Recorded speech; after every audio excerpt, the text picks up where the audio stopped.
तबीयत जिंदा है तबीयत जिंदा है करोड़ नौकरी बो ورکو با 50 लाख کورونه به جوړو ما او د IMF د غلامانو به ځان خلاصو ما او دا وطن به د IMF د غلامانو خلاصو ما او د وطن نه به خلک مزدورونه بهر نه دي وطن ته به خلک مزدورونه راځي जिंदा है तबीयत जिंदा है तबीयत जिंदा है السلام علیکم ورحمۃ الله جی افتخار الدین باچا صاحب تاسو خپل تعارف کې بیا د خپل نظریه چې تاسو شي کوم ذهن کې کوم خبرې دا اوس کوم حالات روان دي د باره کې مو د دې سره خبرې وکړي जिंदा है तबीयत जिंदा है तबीयत जिंदा है چې جماعت اسلامي الحمدلله یو جمهوریت پارټي ده او جماعت اسلامي یو شوروي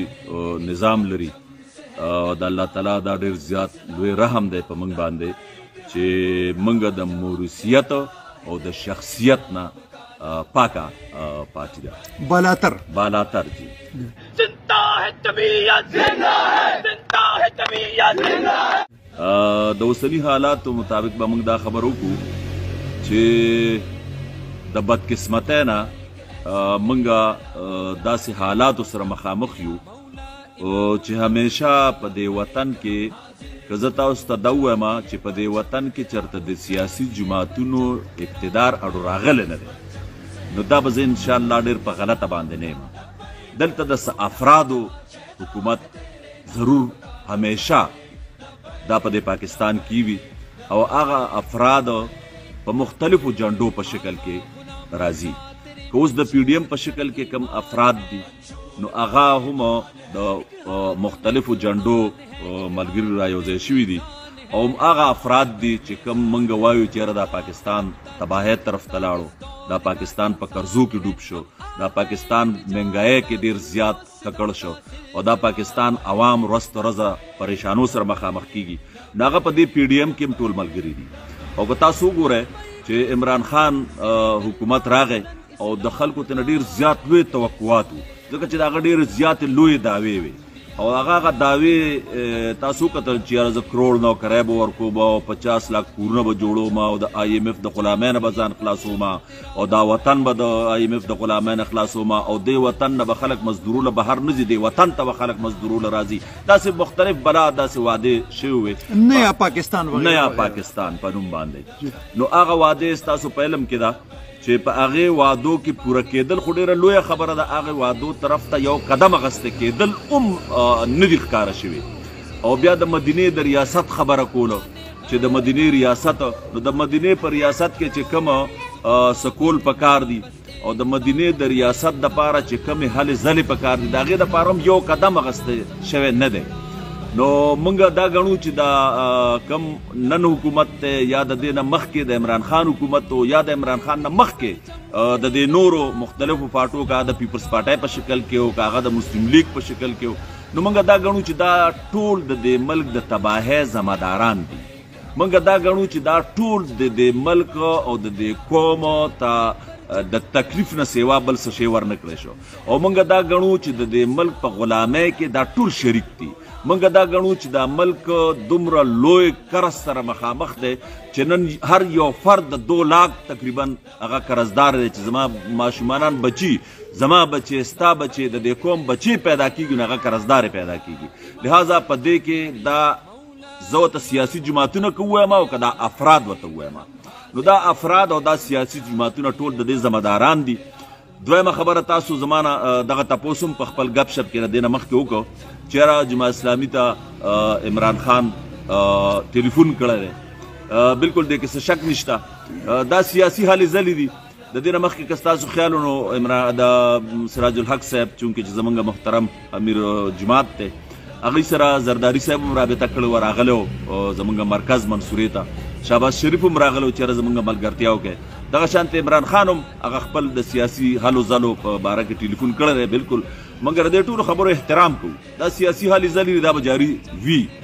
خو زموږ موقف چونکې زموږ خو شوروي نظام دی نو یو تن با اختیاره دلته نه دی د شوروي نظام او د شورا د فیصلو نه پس د مجلس عاملې د فیصلو نه پس زموږ دا یو واضح موقف مخې ته راغی چې موږ د اتحاد سیاست نور بلکل نه کوو موږ اتحاد هیچا سره نه کوو زموږ خپله نښه کوم چې ترازو زموږ نښه ده زموږ خپله جنډه کومه چې د کلمې جنډه ده د دې کلمې جنډې د لاندې او د خپل ترازو نښه باندې به انشاءالله العزیز موږ په آینده الیکشنو کې جنګي حصه اخلو. زندہ ہے طبیعت، زندہ ہے، زندہ ہے طبیعت، زندہ ہے. نو د صحت کارت چغې وي چې ما صحت کارت وکړو دې باره کې تاسو وایي. دا صحت کارت خو یو طرف ته موږ وایو چې دا ښه خبره ده چې یاره که قوم ته د دې نه څه ریلیف میلاو شوی دی او دا ښه خبره ده. بل طرف ته که تاسو وګورئ د دې صحت کارت په نوم باندې زه په دې باندې صرف 2 خبرې کول غواړم. یو خو دا ده چې د دې صحت کارت په نوم باندې یو ډېر لوی کرپشن شروع دی چې لکه زما خپلې پیسې په دوایانو باندې لګي نو زه خو بیا د هغې رڼه کوم چې یاره بهی دا د دې ډبي باندې دا قیمت 350 روپۍ دی او دا ته ولې ماله په 500 باندې راکړې. خو د دې نه خو زاړو خبر نشم چې د صحت کارت کې ما ته دوایي څومره راکړې شوه، زما په علاج باندې څومره پیسې ولګېدې، اول ته هغه ځان له بل څومره جوړ کړ، ما ته د دې پته ونه لګي. نو دا د کرپشن دپاره یو ډېر لوی پیمانه باندې یو لار کولو شوې ده. دویمه خبره دویمه زه لږ چې تاسو نه معافي غواړم. دویمه خبره دا ده چې یو طرف ته خو زما په صحت کارت کې 10 لکه روپۍ مثال پرتی دي، بل طرف ته زما د بجلی بل د 500 روپو په ځای باندې 1500 راغلی، زه د 500 روپو د بجلی بل د داخلېدو جوګه پاتې نه شوم. نو که زما په صحت کارت کې 10 لکه روپۍ پرتي نو زه په هغې باندې څه کوم؟ زندہ ہے طبیعت، زندہ ہے، زندہ ہے طبیعت، زندہ ہے. زموږ عمران خان چې کوم دی ده ته مولانا صاحب چې کوم ته یهودي وي دې باره کې تاسو وایي واقعي که نه سړی که نه داسې که نه نه جی جماعت اسلامي جی دا فکر نه لري. جماعت اسلامي د فتوو سیاست هم نه کوي او جماعت اسلامي واحد اسلامي او مذهبي جماعت دی. نور مختلف فرقو والا جماعتونه لري جی. که هغه تاسو کوم نوم واغسته که هغه د هغه هم د یو فرقې سره تعلق ساتي، دغه رنګ نور هم په مختلفو فرقو په نوم باندې هغوی خپل جدوجهد کوي. جماعت اسلامي د اسلام په نوم باندې خپل جدوجهد کوي او موږ د هیڅ چا خلاف دا فتوه د یو مسلمان چې کوم مسلمان دا کلمه وایي چې لا اله الا الله محمد رسول الله، موږ د هغه خلاف دا فتوه بالکل نشو لګولی او نه دا زموږ کار دی. زموږ کار دا نه دی، زموږ کار د اسلام د دین اسلام دپاره هلې ځلې دي. خلک د دین اسلام د سربلندۍ دپاره خپل ځان سره ملګری کولو، خپل ځان سره په دې لارې کې شریکولو او د خلکو په تعاون باندې، د خلکو په مرسته باندې، د ووټ په ذریعه، د جمهوریت په ذریعه باندې، یو اتحاد باندې د امت مسلمه یو اتحاد جوړولو په بنیاد باندې په وطن کې د اسلامي نظام د سربلندۍ دپاره خپلې کوشش کوو. زندہ ہے طبیعت، زندہ ہے، زندہ ہے طبیعت، زندہ ہے. دومره ارګنایزډ او دومره بهترین پارټي زه نه وینم بله په دې دغه کې په پوره پاکستان کې ولې دا وروسته پاتې شوه د دې دومره هزل ځلو د دې دومره ارګنایزیشن نه باوجوده؟ میا صاحب تاسو بالکل دا ټیک ووی چې الحمدلله چې د پاکستان په تاریخ کې د هیڅ چا دومره هلې ځلې نه وي چې تاسو ګورئ که دلته کې آسماني آفتونه راغلي دي، که دلته زمیني آفتونه راغلي دي، که دلته د بیمارو په شکل کې یا نور داسې ده که زموږ د دې سوات او د زموږ د دې بونیر روڼو باندې تکلیف کم راغلی او هغه بیا زموږ د صوابۍ او د مردان ته راغلي په هغې کې زموږ کمې هلې ځلې شوي دي. یا د الخدمت فاونډیشن په نوم باندې چې اوس هم په ټول پاکستان کې کم زموږ هسپتالونه روان دي، کم زموږ فوډ پیکیجونه روان دي، کم زموږ د یتیمانانو پالنه را، کم زموږ د صفا اوبو تنظام دی، کم هسپتالونو تنظام دی، کم د ویلچیرو ورکولو تنظام دی. نو دا ټول څیزونه الحمدلله چې واحد جماعت اسلامي دی چې دا نظام هغې سره ده او د غریب خیال ساتي او د غریب او د مسکین دپاره، د کونډې رنډې او د یتیم او د معذور دپاره خپلې هلې ځلې په دې فکر باندې کوي چې انشاءالله العزیز د دې بدلې به موږ له خدای تعالی په آخرت کې راکړي او یقیني خبره ده چې دا به موږ له انشاءالله د دې بدلې به خدای تعالی موږ ته په آخرت کې راکړي. خلک اوس د دې مرسته ولې نه کوي؟ هغې کې لږ غونده کې خبره دا ده چې که تاسو وګورئ نو زموږ دا سیاسي څومره چې ورکران دي نو زه معذرت سره دا خبره کوم، معذرت سره چې دا اکثر د غټانو خلکو په لاس کې دي او دا غټان خلک په مختلفو وختونو کې مختلف پاټو سره ته د خپلې ثوابۍ دا چې موږ چېرته ناست یو، دا په کومه حلقه کې چې موږ ناست یو دې کې هم ته وګوره نو زموږ دا د دې ځای زموږ ایم پي ای، زموږ ایم این ای، زموږ د دې ثوابۍ او دغه شان د ټول وطن چې ښکاري ورته چې کومه پارټۍ کې زما خیر دی یا کومه پارټۍ لکه په مخ کې د تلو ده نو زه هغې ته ځم. نو دغه رنګ دا خلک لکه دې خلکو سره ځان تړي. موږ دا درخواست کوو دې خلکو ته، موږ دې خلکو ته دا دعوت ورکوو چې د شخصیت په ځای باندې فکر سره ملګرتیا وکړئ، د شخصیت په ځای باندې نظریې سره ملګرتیا وکړئ. زندہ ہے طبیعت، زندہ ہے، زندہ ہے طبیعت، زندہ ہے. دویمه خبره جی د دې دپاره موږ دا کوو چې په دې پاکستان کې تر کومه پورې دا نظام روان دی چې دا شخصیت پرستی او د دې شخصیت پرستی د ختمولو دپاره متناسب نمایندګي ډیره ضروري ده. متناسب نمایندګي څه ته وایي؟ متناسب نمایندګي دې ته وایي چې په پاکستان کې به پاټوله خلک ووټ ورکوي، نه چې کانډیډیټ لا، نه چې شخصیت لا. نو چې د پاټو ووټ شي د هرې پاټۍ به په دې وطن کې بیا د چا به کروڑ وټونه وي، د چا به 2 کروڑه وټونه وي، د چا په لکونو کې وټونه وي، بیا په هغې حساب باندې به هغې ته د مرکز دپاره د MNA او د هغې د صوبایي اسمبلی سیټونه ورکېږي. نو یو خو دا ده چې د چا ووټ به نه ضایع کېږي. دویمه دا ده چې په دغه کې به د شخصیت پرستی ختم شي او په دغه کې به د چې کوم د ووټونو د خرید او فروغ شروع دی. اگر چې هغه اوس د بدقسمتۍ نه خرید و فروغ زمونږ اسمبلو ته ورسېدو چې زمونږ د اسمبلی ممبران صاحبان چې کوم دي موږ ته په درانه نظر باندې ګورو، موږ ته په خپله په دروند نظر باندې ګورو، خو هغوی په خپله ځان ته درانه نه ګوري. هغوی د دې قوم دا منډیټ چې کوم اخیستی نو هغه په اسمبلی کې د څه پیسو په خاطر باندې خپل ضمیر او د دې قوم هغه امانت خرڅ کړي. نو د دغه منګه مخالفت کو چې جماعت اسلامي په مخ کې باندې په دغه وجه باندې لاړه او سره دی چې مخ کې باندې الحمدلله تلم دی چې تاسو زمونږ په دې بلدیاتو کې زمونږ د سیټونو په حساب باندې خو رزلټ هغه نه راغلی چې کم پکار دی، خو چې د ووټ په حساب باندې وګورو نو الحمدلله زمونږ 2013 نه چې په 2013 کې موږ په خپله نښه باندې الیکشن کړو نو د هغې نه زمونږ په ووټ کې ډبل فرق راغلی چې زمونږ ووټ ډبل سیوا شوی دی. او دا د دې وطن دپاره بهتره ګڼو چې متناسب نمایندګي شي. نو په دې کې به شخصیت پرستیم ختمه شي او په دې کې چې دا کوم زمونږ غریب ولس چې دا غټانې دوکه کیو د 1,000 روپو د 2,000 روپو په بنیاد باندې د هغه نه ووټ واخلي نو دا څیز به ترې هم ختم شي انشاءالله. زنده ہے طبیعت، زنده ہے، زنده ہے طبیعت، زنده ہے. دې کې میا صاحب یو شی زما په ذهن کې راغلی هغه دا چې لکه عام یو کس راشي نو هغه یو پارټۍ سره شامل شي او پای کې چې کوم نه خپل بلکې یا پارټي یې غوړي هغې ځان سره شامل کړي. موږ خص خلکو ته لوټوي، موږ ته د سیاست یو نظر وایو، سیاست دی کله به یو خوځي کله به بل خوځي. آیا زمونږ جماعت اسلامي کې هم داسې شته چې مثال خبره زه تاسو ته درشم او تاسو ماته ټیکټ راکړئ او که نه تاسو خپل یو سیسټم دی، خپل یو نظام دی، خپل یو کس دی هغه ته به تاسو دغه ورکوي؟ داسې ده چې ما تاسو ته ووایي چې زمونږ دلته کې شوروي نظام دی، هغه د ضلعې په سطح هم دی، هغه د صوبې په سطح هم دی، هغه د پاکستان په سطح باندې هم دی. نو داسې نه ده لکه دا غټان خلک همیشه هم دغه پاټو ته چې ما تاسو ته سر کې کومه خبره وکړه چې دلته د سیاسي جماعت اړو حکومت نه راغلی، دلته افراد حکومت راغلی. د جماعت اسلامي کې دا نظام نشته چې لکه یو غټ سړی دی هغه د ډېرو پیسو خاوند دی یا د هغه د ډېر جایداد خاوند دی یا د پاټۍ ته نوي نوي راشي کارخانه‌دار وي او هغه لکه مطلب چې زه دې پاټۍ ته راولم او بس هغه فوري طور باندې زما په پاټۍ کې لیډر شي، داسې خبره نشته جي. دلته یو پروسس دی او د هغه پروسس د تېرېدو نه پس نو په دغه وجه باندې غټان خلک موږ ته نه راځي او دا وجه ده چې غټان خلک په دې وجه باندې موږ ته نشي راتلی یا نه راځي چې هغه زموږ د دې پروسس نه به تېرېږي نو بیا به دا خبره کېږي. دویمه خبره دا ده چې دې غټانو خلکو د سیاست نه کاروبار جوړ کړی دی. میا صاحب ستاسو په علم کې دا چې دا خلک کاروبار کې او جماعت اسلامي خپل MPA او خپل MNA کاروبار ته نه پرېږدي. د جماعت اسلامي خپل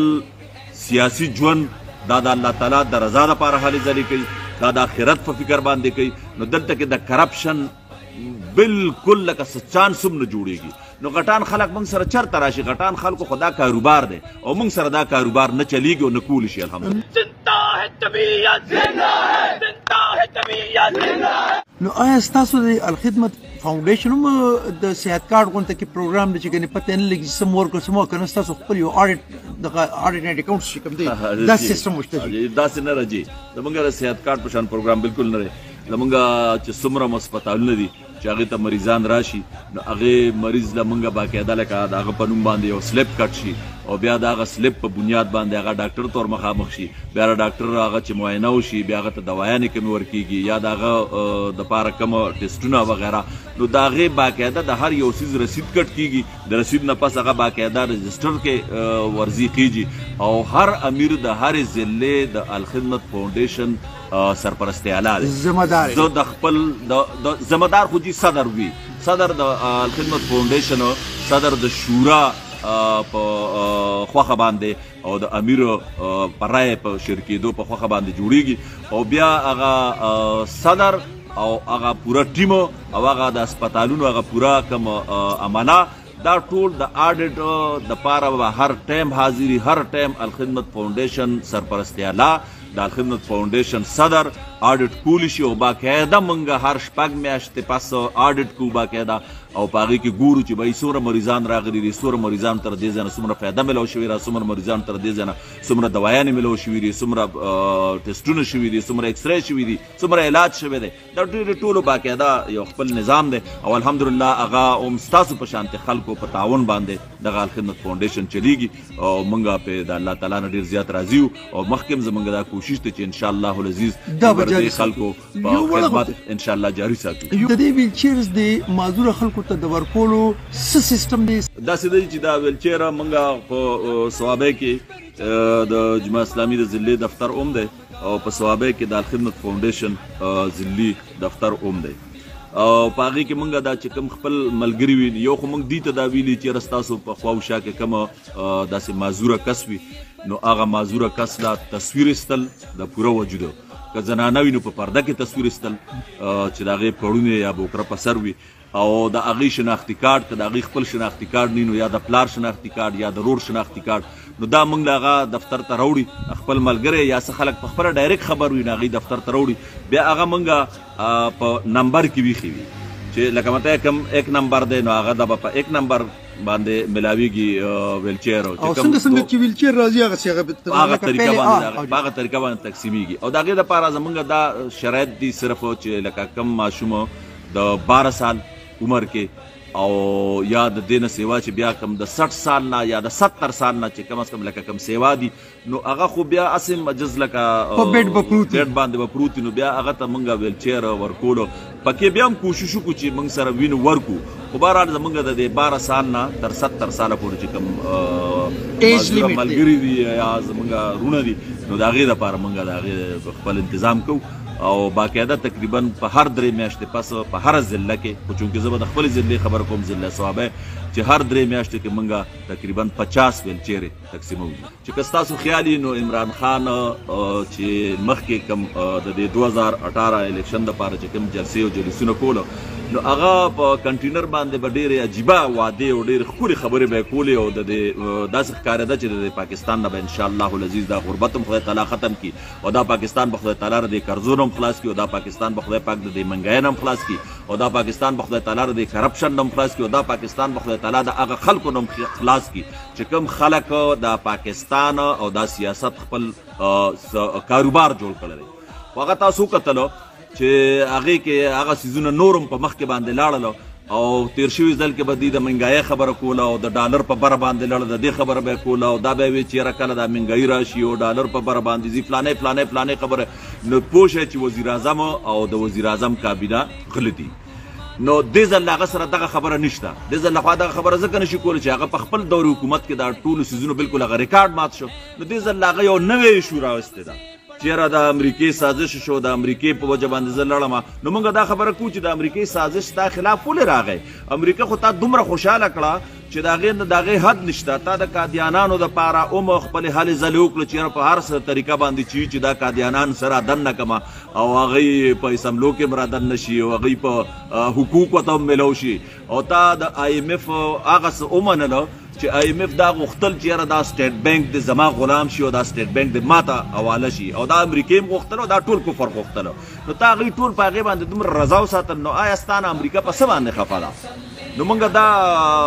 مسترد کوو چې امریکا خفه ده یا څه خو تا سره اوس بل څه خبره نشته البته دا هم یو خبره پکې اوس کوو میا رضا صاحب ستاسو په ذریعه باندې چې پی ډي ایم دې ټایم کې په هغه باندې دا کوم عدم اعتماد وکړو نو زه ګڼم دا چې د هغه سره یو ډېر لوی تعاون وکړو یو ډېره لویه ملګرتیا وکړه چې که چېرې دا 15 کاله پوره شوي وی نو ممکن ده چې عمران خان مکمل زیرو شوی وی خو دې پی ډي ایم زه دا خبره کومه چې ممکن ده چې دا پی ډي ایم په خپل اختیار باندې نه کړي دا پې کړی شوي دي او د زیرو نه هغه هیرو خو نشم ویلی خو بهرحال د هغه ډېر زیرو نه په بچ کېدو کې د پی ډي ایم پوره لاس داسې کړه زه د دې خپلو خبرو اختتام به په دې الفاظو باندې کوم چې الله کریمه موږ نه پوهېږو ته پوهېږې په دې وطن کې هره پارټي چې د وطن عزیز دپاره کوم پازیټیو قدمونه اوچتي نو الله کریمه هغوی کامیاب کړه او موږ ته نیغه لار وښیه کاغه د جماعت اسلامي په دغه باندې را په فوټپات باندې را په دې شکل باندې را کاغه په بل طرف باندې را الله کریم د وطن عزیز چې کم بچي په کم ځای کې زموږ خويندې موجود دي د هغې حفاظت وکړه او د رزق حلال او د رزق فراخ بندوبست وکړه. خپل ډېر خیال ساتئ، ما په دعاګانو کې یاد ساتئ او ورسره به زه د میا صاحب شکریه ادا کوم چې هغې د خپل قیمتي وخت نه موږ ته ډېر وخت راکړو، حالانکه دې سره ټایم نه و. زه د هغې شکرګزار یم. خپل ډېر خیال ساتئ، ما په دعاګانو کې یاد ساتئ. السلام علیکم ورحمۃ اللہ. جزاک الله. जिंदा है तबीयत, जिंदा है तबीयत.